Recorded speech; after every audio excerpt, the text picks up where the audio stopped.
Hello, कैसे हैं आप सब। आज मैं आपको बताऊंगा कि DHCP सर्वर को कैसे इंस्टॉल किया जाता है सर्वर 2012 और सर्वर 2016 में। तो थोड़ा सा मैं आपको बता देता हूँ बैकग्राउंड कि हमारे पास सिनेरियो क्या है और ये मैं आपको किस तरह करता हूँ। अब ये देखें, ये जहाँ पे लिखा हुआ है ना 192.168.1.200, ये हमारा है रिमोट डेस्कटॉप पे एक सर्वर है। सही है। इसको मैंने आपको समझाने के लिए इसको मैंने एक्सेस ली हुई है ताकि मुझे उठ के दूसरे सिस्टम में ना जाना पड़े। ठीक है, एक ही सिस्टम में मैंने दो सिस्टम को एक्सेस दी हुई है। अब ये जो हमारा सिस्टम है, ये जिस पे मैं आप देख रहे होंगे, ये मैं सिलेक्ट कर रहा हूँ, ये हमारा क्लाइंट का सिस्टम है। और जिसको मैं ये अभी जिसको मैंने ओपन किया हुआ है, ये है हमारा सर्वर। सही है। इसमें हमारा सर्वर 2012 इंस्टॉल है और आप यही सेटिंग सर्वर 2016 2019 में भी कर सकते हैं। तो चलें स्टार्ट करते हैं। सबसे पहले आपने जाना है सर्वर पे। ये हमारा सर्वर का डैशबोर्ड है, आपको नज़र आ रहा होगा। अब आपने DHCP सर्वर इंस्टॉल करना है। यहाँ पे DHCP सर्वर हमने इंस्टॉल नहीं किया हुआ, जैसे कि आप देख सकते हैं। आप बस मेरे कर्सर को फॉलो करें, ये जो इस तरह है।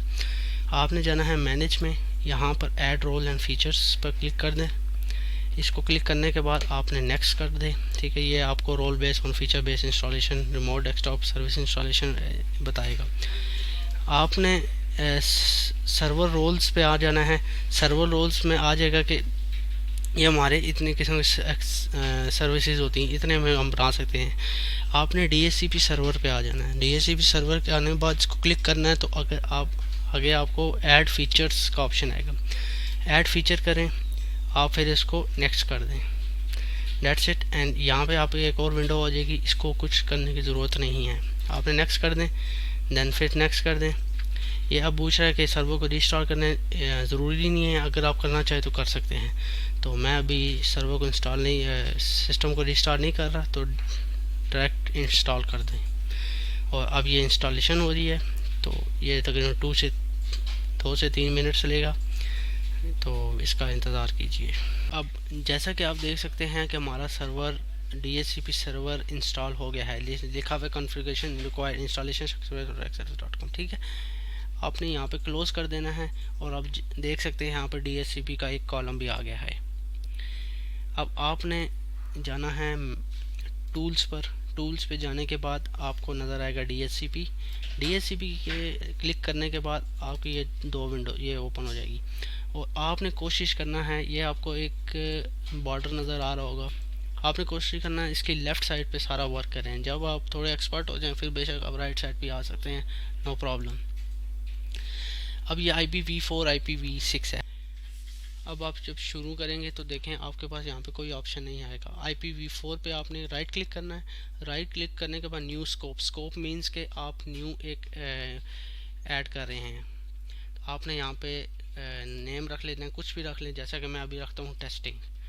हम टेस्टिंग रखेंगे। इसको नेक्स्ट कर दें आप। अब यहाँ पे ये बोल रहा है कि IP एड्रेस की रेंज क्या आप रखेंगे। मैं यहाँ पे रख लेता हूँ 192.168.1 एज्यूम कर ले 1। यहाँ से ये इसका स्टार्टिंग पॉइंट होगा IP एड्रेस का, और जो सेकंड पॉइंट होगा उससे आप लिख लें 192.168.1 आप रख सकते हैं 200 तक रख लें। फर्स्ट करो आपके पास 200 यूज़र्स हैं एक सर्वर में, तो आप 200 IPs दे सकते हैं। और ये लेंथ ये सबनेट मास्क का बता रहा है। अगर इसमें आप सबनेटिंग करते हैं तो ये बिट्स चेंज हो जाएगी, तो इसको आप डिफ़ॉल्ट ही रहने दें 24। सही है। अब नेक्स्ट ऑप्शन में आए। अब ये हमें बोल रहा है कि add exclusive and delays IP। ठीक सही है। अब इसका मतलब ये होता है कि फ़र्ज़ करो आपके सर्वर में बायोमेट्रिक मशीन लगी हुई है, जैसे कि CCTV कैमरा हो गया, ये आपके साथ कनेक्ट है, और कोई एक्सक्लूसिव IP ऐड करने हैं, तो आपने ना जो आपने बैक में ये बैक देखें 192.168.1.1 ये है ना, इसको आपने 10 की या 20 की आप रेंज दे दें। जैसा कि मैं देता हूँ 192.168.1.1। सही है। अब 192.168.1/10 मैं 10 की रेंज देता हूँ कि 10 आईपीस हमारे पास रिज़र्व हों, ये यूज़ ना हो, बाकी यूज़ हों। अब इसको ऐड कर लें, ये देखें ऐड हो गया है। ये अब आईपी रिज़र्व हैं हुए, उन 10 आईपीस में से किसी को आईपी नहीं देगा। आपने इसी तरह नेक्स्ट कर देना इसको। अब ये पूछ रहा है डिले। डिले मीन्स के जो आईपी असाइन होगी हमारे क्लाइंट को वो 8 दिन बाद एक्सपायर हो या कुछ घंटों बाद एक्सपायर हो। आपने कोशिश करनी है जिस तरह की ऑफिस टाइमिंग होती है, ऑफिस टाइमिंग होती है 8 घंटे मिनिमम, तो आप ना ऑफिस टाइमिंग दे सकते हैं, ये आप पे है, लेकिन 8 आवर्स दे दें। इधर से डेज को रिमूव कर दें, आप 8 आवर्स दे दें। आपने फर्स्ट करो एक ऑफिस में आया बंदा, वो 8 आवर्स दे रहा है, तो आपने फर्स्ट को ऑफिस चले गया, वो जब वापस आएगा तो ना उसके पास न्यू आईपी आ जाएगी, तो ये इसलिए होता है एक्सपायर आईपी हो जाती है। इसको आपने नेक्स्ट कर देना। अब यस ये लिखा हुआ है yes I want to configure this option now, इसको आप फ़िलहाल नो कर दें, मैं इसका भी आपको मैं आगे बताऊंगा। नेक्स्ट कर दें। देन वो कह रहा है कि आपकी आईपी साइन हो गई हैं, देन फिनिश पे क्लिक करें, दैट्स इट।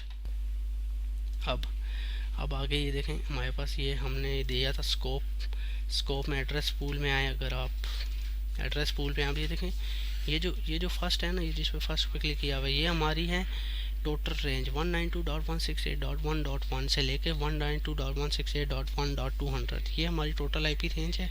ये जो आईपी दे रहा है ये हमारे पास है जो हमने एक्सक्लूसिव आईपीज आईडी की थी, याद हो आपको हमने की थी, तो ये दो कॉलम बन गए हैं, सही है। अब एड्रेसेस रिलीज़, ठीक है, इसमें हमारे पास आईपी एड्रेस आएंगे जब हम क्लाइंट सिस्टम को डीएचसीपी देंगे, सही है। तो देखना अभी मैं जा रहा हूँ क्लाइंट सिस्टम में, अभी आप देखेंगे मैं क्लाइंट सिस्टम में आ गया हूँ, ये हमारा ये रिमोट सिस्टम है हमारा। अब मैं क्लाइंट सिस्टम में आ गया हूँ। अब मैं आपको बताता हूँ क्या ट्विस्ट है। अब देखें एड्रेस लीज पे कोई आईपी नहीं आ रही। अब मैं आपको बताता हूँ क्या चक्कर है। अब आप यहाँ पे आएँ, देखें यहाँ पे आईपी कौन सी आ रही है। इसको यहाँ पर आप आएँ और यहाँ से प्रॉपर्टी पे जाएँ, IPv4 पर क्लिक करें और अब ये देखें यहाँ मैंने एग्जांपल के तौर पर स्टैटिक आईपी दी हुई है, ठीक है। इसको हमने ओके करना है, मैं आपको बताता हूँ क्या करना है। आपने ओपन करना है CMD, ध्यान रहे ये हमारा क्लाइंट सिस्टम है। और अब देखें IP कॉन्फ़िग, मैं यहाँ पे राइट क्लिक करता हूँ /r ऑल, इसको क्लिक करेंगे हमें सारी डिटेल दे रहा है। अब ये देखें मेरे कर्सर को देखें कैसे मूव हो रहा है। अब ये देखें यहाँ पे लिखा हुआ है DHCP एनेबल, लिखा हुआ है नो, मतलब DHCP एनेबल नहीं है। हम इसको एनेबल करेंगे तब भी वो हमारे सर्वर के साथ कनेक्ट हो जाएगा। तो अब ये देख सकते हैं अभी हमारे साथ DHCP एनेबल नहीं है, तो हमें इसके लिए अब DHCP एनेबल करवाना पड़ेगा। उसके लिए हमने जाना पड़ेगा वापस इधर सेटिंग में, इधर से चेंज अडोप्टर सेटिंग पे जाएं, यहाँ पर जाएं और इसको ऑब्टेन IP ऑटोमेटिकली कर दें, DNS ऑटोमेटिकली कर दें, ओके करें। अब हमारा अब इधर से आप दोबारा लिखें IP config ऑल। अब देखें अब DHCP एनेबल यस, सही है। अब हमने ना IP ऐड करवानी है कि अब देखना यह है कि वो ली जो IP है वो हमने ऐड करवाई है कि नहीं, जो हमारी DHCP में जो लिस्ट में आ रही है वो है कि नहीं, ये तो उसने ऑटो उठवाई हुई है। उसके लिए अब हमने जाना है सर्वर PC पे। अच्छा ये हमारा वही पूल खुला हुआ है, सही है।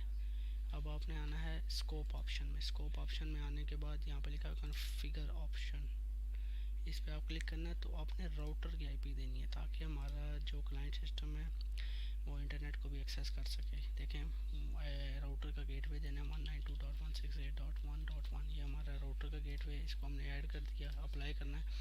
और हमने अब DNS भी देना है, DNS एड्रेस। इसे DNS आपको किधर से पता चलेगा, इसके लिए आपको सर्वर की नेटवर्क सेटिंग में आना है, चेंज अडोप्टर सेटिंग पे आके आपने यहाँ पर स्टेटस देखना है, प्रॉपर्टी में जाके IPv4 पे क्लिक करें। ये देखें ये DNS है हमारा 1.200। अब ये IP ये देखें गेटवे हमने दिया 192.168.1.1, ये उधर दिया है। अब यहीं इसी तरह गेट सबनेट मास्क भी देना है 1.200। इसके लिए हमें जाना पड़ेगा वापस यहाँ पे दें सबनेट मास्क 192.168.1/200 देना है। अब ये वैलिडेटिंग कर रहा है, सही है। अब ये हमारा इधर ये ग्रुप में आगे इसको अप्लाई कर दें। अब आपने आना है वापस क्लाइंट सिस्टम में।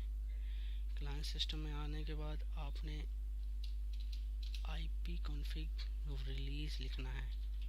रिलीज़ का मतलब जो IP उसने दी है वो ख़त्म करवानी है। अब ये रिलीज़ करेगा, मतलब रिलीज़ का मतलब ये है कि सिस्टम कोई भी IP नहीं ले रहा।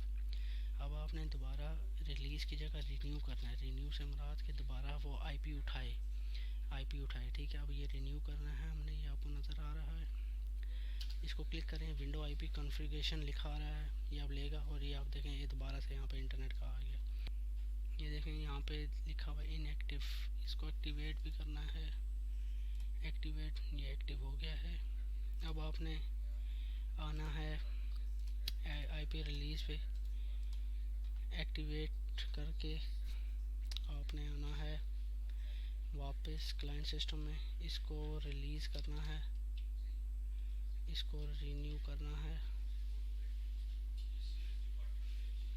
IP config. अब ये देखें हमारे पास IP एड्रेस आ रहा है 1.11, सही है। ये 1.1 तब आ रहा है, इसलिए आ रहा है कि हमने उसको रिस्ट्रिक्ट किया था कि 1.1 से लेकर 1.10 तक IP वो किसी को ना दे, और 1.11 वाली IP आगे लोगों को, क्लाइंट्स को हमें असाइन करे, सही है। और ये आप जैसा कि देख सकते हैं ऐसा ही हुआ। अब आपने देखना है कि क्या वाकई लिस्ट बन रही है हमारे सर्वर DHCP सर्वर में। इसके लिए आपको DHCP सर्वर आ रहा है और ये देखें एड्रेस लीजिए, इस पर कोई लिस्ट नहीं बनी है। क्यों नहीं बनी? क्योंकि हमने रिफ़्रेश नहीं किया। अब रिफ़्रेश करेंगे, देखें ये हमारा डेस्कटॉप में आ गया है। ये देखें, अब ये देख सकते हैं कि 192.168.1.11 IP है हमारे ये क्लाइंट सिस्टम की। ये आप देख सकते हैं 1.1। अगर आप इस PC का नेम देखना चाहते हैं कि हम वाकई यही PC है, वैसे तो यही है, देखें। अब यहाँ पे आप देख सकते हैं होस्ट नेम डेस्कटॉप 4CV5J। अब यहाँ पर आप वापस सर्वर पे आते हैं। सर्वर के आने पर आप देखें 4FCV5J, इसका मतलब है ये यही सर्वर है और ये हमारा कनेक्ट हो गया है सर्वर DHCP सर्वर के साथ। अब इसमें DHCP सर्वर में ऑटोमेटिकली IP असाइन होगी और ऑटोमेटिकली डिसअसाइन होकर वापस असाइन होगी। उम्मीद है कि आपको ये वीडियो से आपको बहुत फ़ायदा होगा। अगर आपको कोई किसी किस्म की क्यूरी है, मेरा Gmail एड्रेस है डिस्क्रिप्शन में, आप वहाँ पर मेल कर सकते हैं। Thank you.